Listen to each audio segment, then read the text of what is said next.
छत्तीसगढ़ शांत प्रदेश के रूप में जाना जाता था, लेकिन पिछले कुछ दिनों से न जाने किसकी नज़र लग गई है कि छत्तीसगढ़ में सांप्रदायिक दंगे जैसी बातें आ रही हैं और इसको लेकर तनाव बना हुआ है। हम बात कर रहे हैं कवर्धा के मामले की, जहां पर इन दिनों दो समुदायों के बीच काफ़ी विवाद की स्थिति बनी हुई है। हालांकि शासन प्रशासन इसे नियंत्रित करने के दावे कर रहा है, वहीं अगर विपक्ष की बात की जाए तो विपक्ष का कहना है कि इसे रोकने में सरकार नाकाम रही है।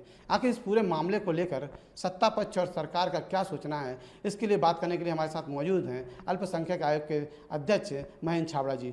आपसे जानना चाहेंगे अभी जो कवर्धा में देखने को मिला है, इसके पीछे आखिर क्या मानते हैं, किसकी चूक है और क्या कमियां रह गई हैं? देखिए, कबीरधाम जिले में जो झंडा लगाने और निकालने को लेकर विवाद हुआ, दो पक्षों के बीच में मारपीट भी हुई, कुछ अप्रिय स्थिति निर्मित हुई, एक जुलूस निकला।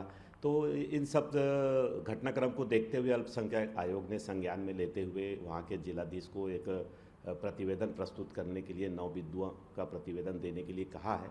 और उसमें हम लोग ये चाहते हैं कि वो जो दंगा हुआ है या जो विवाद की स्थिति निर्मित हुई है वो किसके कारण हुई है, उसके पीछे कौन लोग थे, किस तरीके से जो ज़्यादा से ज़्यादा लोगों का नुकसान हुआ है, उसमें प्रशासन, जिलाधीश क्या कर रहे हैं, वहाँ का स्थानीय प्रशासन क्या कर रहा है, इस तरीके से जांच के 9 बिंदु बनाकर हम लोगों ने उनको कहा है।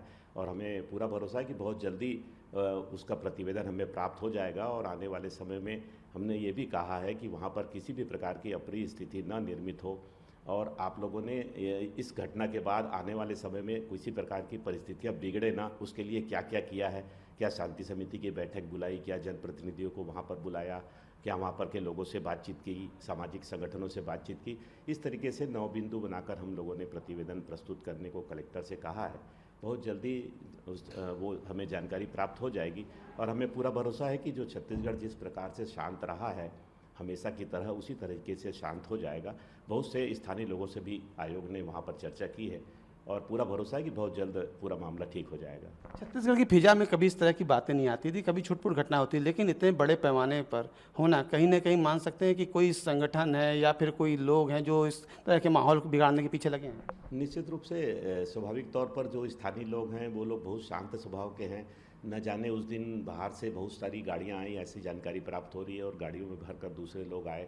वहाँ के 35 से अधिक संगठनों ने इस बात को कल जिलाधीश के सामने रखा कि यहाँ का स्थानीय व्यक्ति कोई नहीं है, बाहर के तत्व आए थे और इस तरीके का कृत्य करके चले गए हैं। अब इसको कौन लाया, किसने बुलाया, ये सब जांच का विषय है और जांच का प्रतिवेदन जैसे ही प्राप्त होगा हम आपके सामने इसको भी रखेंगे। सरकार पूरी तरह से मुस्तैद है, अल्पसंख्यक आयोग पूरा इस पर कड़ी नज़र रख रहा है। लगातार प्रतिदिन हम कलेक्टर और एसपी से बात कर रहे हैं, वहाँ की जानकारी हासिल कर रहे हैं। पहले दिन से जब से घटना हुई तब से अल्पसंख्यक आयोग इस दिशा में प्रयास कर रहा है। मैं तो स्वयं वहाँ जाना चाहता था, लेकिन परिस्थितियाँ अनुकूल नहीं है, इसलिए मैंने 2-3 दिनों के बाद दौरा वहाँ पर जाकर करूँगा और वहाँ पर सभी सामाजिक संगठनों से चर्चा करूँगा।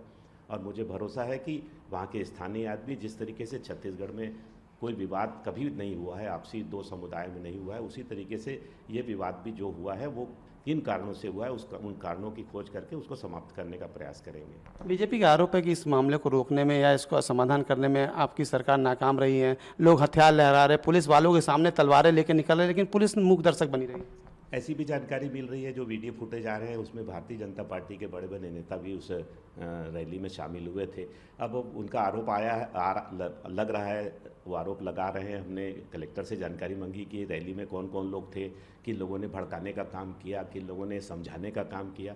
तो जो तथ्य सामने आएंगे उसका निराकरण भी सरकार करेगी। और जो असामाजिक तत्व वहाँ पर गड़बड़ी किए हैं, फुटेज के माध्यम से जो लोग उस रैली में शामिल रहे, जो लोग इस घटना को और आगे बढ़ाने का काम करते रहे, उसको रोकने का, उनको पनिशमेंट देने का, उन लोगों को गिरफ्तार करने का काम स्थानीय प्रशासन कर रहा है। और हम लोगों ने, अल्पसंख्यक आयोग ने भी कहा है कि किसी को भी बर्दाश्त नहीं किया जाएगा, चाहे वो कितना भी रसूखदार क्यों ना हो। बीजेपी के लोगों को जाने से रोक दिया गया वहाँ पर। स्थानीय प्रशासन है वो तो अल्पसंख्यक आयोग को भी जाने से रोक दिया।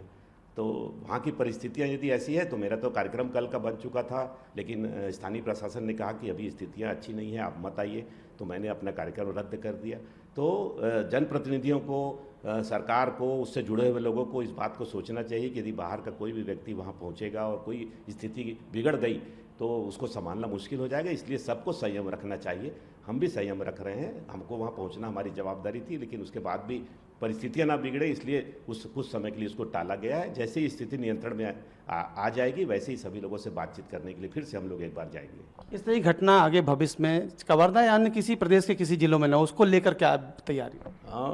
आज ही मुख्यमंत्री जी ने सभी लोगों को निर्देश दिया है और ये कहा है कि किसी भी ज़िले में किसी भी प्रकार की इस तरह की घटना ना हो, इसके लिए पेट्रोलिंग बढ़ा दी जाए, आपराधिक तत्वों पर नज़र रखी जाए, शिनाख्त करके रखा जाए। जो इस तरीके के एलिमेंट्स होते हैं, जो लोग ऐसे तनाव के ऐसे वातावरण को बिगाड़ने का काम करते हैं, उन लोगों की सूची तैयार करके रखी जाए और ऐसे लोगों पर कड़ी नज़र रखा जाए ताकि इस तरह की घटना छत्तीसगढ़ में की पुनरावृत्ति ना हो सके। क्या मानते हैं एक राजनीतिक दल के इशारे पर भी इस तरह की घटनाएं हो सकती हैं? चूँकि मैं आयोग का सदस्य हूँ, किसी राजनीतिक दल के संबंध में कहना उचित नहीं होगा। हम लोग आकलन कर रहे हैं, जो भी होगा हम सरकार को उसकी अनुशंसा करके भेजेंगे। प्रदेश की जनता से क्या अपील करेंगे आप? प्रदेश की जनता से यही अपील करूंगा कि छत्तीसगढ़ में सांप्रदायिक वातावरण, सांप्रदायिक सद्भाव हमेशा बना हुआ है, कभी भी इस तरह की घटनाएं नहीं हुई है। इसलिए मैं सभी लोगों से प्रार्थना करूंगा कि आपसी विवाद की स्थिति उत्पन्न ना होने दे। सभी अपने अपने घर के लोगों को, अपने परिवार के लोगों को छत्तीसगढ़ को बचाने के लिए छत्तीसगढ़ में सद्भाव बना रहे, छत्तीसगढ़ सबसे बढ़िया कैसा हो, इस दिशा में काम करेंगे तो निश्चित रूप से कभी भी इस तरह की घटना नहीं हो पाएगी।